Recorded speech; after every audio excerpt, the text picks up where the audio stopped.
For over 75 years, one nation has stood above all others. The strongest military, the largest economy, the currency the world depends on. But right now, at this very moment, that dominance is being questioned like never before. Will America remain number one, or are we watching the beginning of the end of the American century? This isn't just another political debate. This is about the future of global power, about whether the system that has shaped our world since World War II will survive the next generation. And the answer isn't as simple as you might think, because while America still holds more power than any nation in history, the cracks are showing, the rivals are rising, and the world is changing faster than ever before. So let's look at the evidence, let's examine both sides, and let's try to answer the question that will define the rest of the century. To understand where America might be going, we need to understand how it got here, and the story is remarkable. In 1945, as World War II ended, Europe was in ruins, Japan was devastated, the Soviet Union had lost 27 million people. But America emerged almost untouched. Its factories were intact, its economy was booming, and suddenly it had no real competitors. What followed was unprecedented. America built the global system we live in today. It created the United Nations, the World Bank, the International Monetary Fund. It made the dollar the world's reserve currency. It established military alliances across the globe, NATO in Europe, partnerships in Asia, bases on every continent. By the 1990s, when the Soviet Union collapsed, America stood alone, the sole superpower. But it wasn't just military might. America dominated technology, from the internet to smartphones. It dominated culture, from Hollywood movies to fast food chains that appeared in every major city. Its universities attracted the best minds from every country. Its economy was so large that when America sneezed, the world caught a cold. Even today, the numbers are staggering. America's military budget is larger than the next 10 countries combined. The dollar is used in over 80% of global trade. Silicon Valley giants control the digital world. American culture influences billions of people who have never set foot in the country. This is the empire of our time, not built on colonies or conquest, but on economic power, military dominance, and cultural influence. For decades, it seemed unshakable. So why might America stay on top? The arguments are powerful. First, the military. America doesn't just have the biggest military, it has the most advanced. 11 aircraft carrier strike groups that can project power anywhere on Earth. Stealth technology no one else can match. A nuclear arsenal that ensures no nation would dare threaten its survival. And a defense budget that allows constant innovation. China is building its military fast, but it's still decades behind in key areas. Russia is struggling just to maintain what it has. Second, the dollar. This is America's secret weapon. When other countries need to trade oil, they use dollars. When they want to store their wealth safely, they buy American treasury bonds. This gives America enormous power. It can print money and the world accepts it. It can impose sanctions that cripple entire economies. No other currency comes close. Not the euro, not the yuan. The dollar is trusted because America's economy is trusted. Third, innovation. Look at the most valuable companies in the world. Apple, Microsoft, Google, Amazon, Tesla, Nvidia, all American. Silicon Valley remains the center of technological innovation. America leads in artificial intelligence, in biotechnology, in space technology. It attracts the best talent from everywhere. Half of America's tech giants were founded by immigrants. This brain drain from the rest of the world to America continues even now. Fourth, alliances. America has friends everywhere. NATO binds it to Europe. Treaties connected to Japan, South Korea, Australia. These aren't just military alliances. They're economic partnerships, cultural connections, shared values. China has no real allies, only partners of convenience. Russia is increasingly isolated. America's network of relationships is unique in human history. And fifth, geography. America sits between two oceans. It has friendly neighbors, abundant resources, rich farmland. No nation can invade it. No nation can blockade it. This fundamental security allows it to focus on projecting power outward, not defending at home. These are massive advantages, advantages that don't disappear overnight.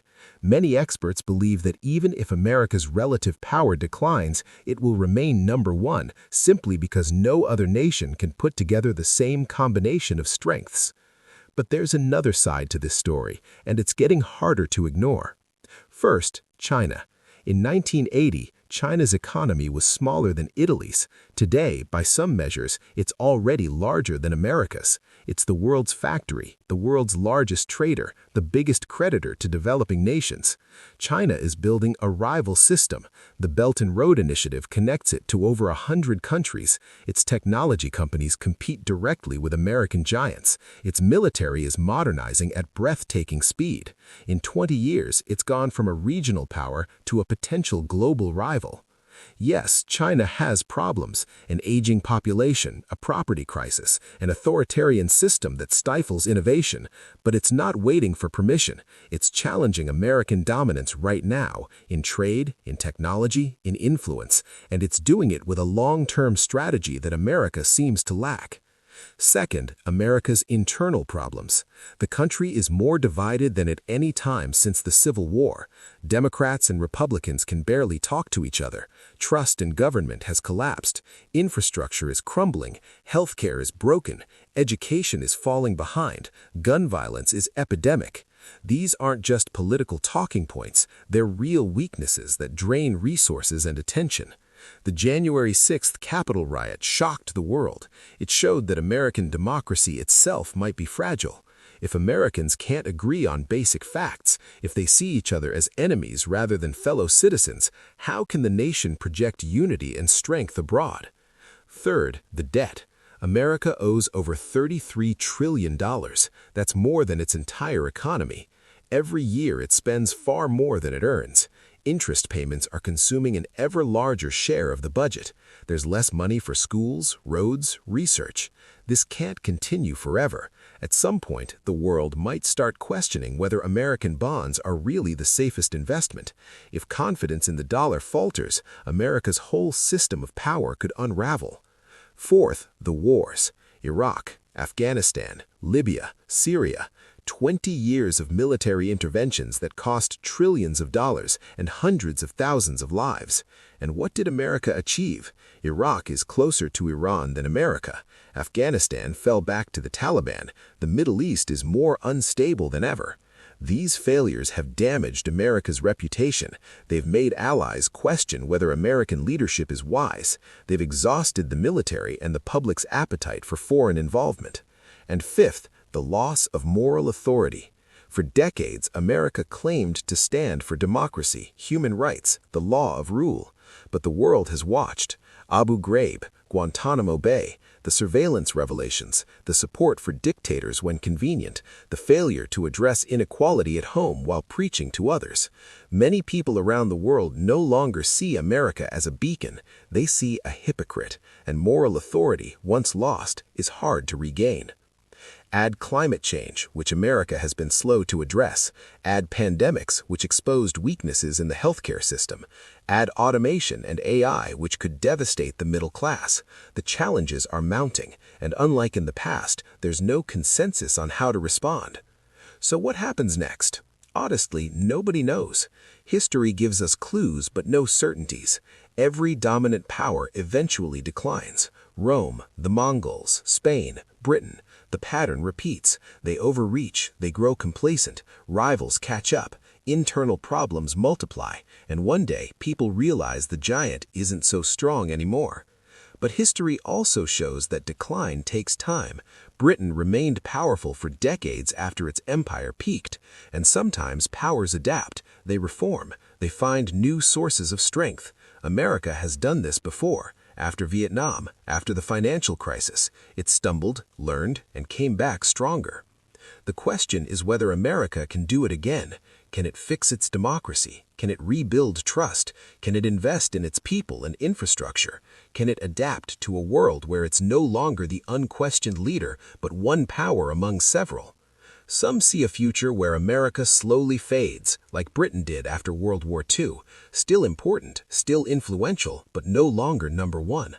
Others see a dramatic collapse, triggered by debt, division, or a lost war. And some still believe America will remain dominant for generations because its advantages are just too great. The truth is probably somewhere in between. We might be entering a world without a single superpower, a multipolar world where America, China, Europe, India, and others share power and influence, where leadership is negotiated rather than imposed, where cooperation matters more than domination. This isn't necessarily bad, but it's different, and it's uncertain. And that uncertainty is what makes this moment so tense. So will America remain number one? Maybe the better question is, what does being number one even mean anymore? In a connected world, in an age of global challenges like climate change and pandemics, can any one nation truly dominate? Should it?